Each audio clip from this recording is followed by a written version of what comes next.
the Rose Kennedy, named after the great JFK's mom. So we're gonna make some drinks here today. Be sure to like, comment, and subscribe, and hit the notification bell so you can get alerts on updated videos. All right, here we go.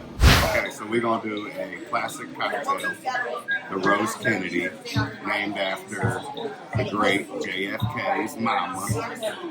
That's also a classic with a certain group of people. If you know, you know. Rose Kennedy, right? We're gonna do 1, 2, 3, 4, 5, 6 counts of vodka. We're gonna do some ice, club soda, and we splash it with some cranberry. Hence the name Rose. Garnish with a lime. Voila.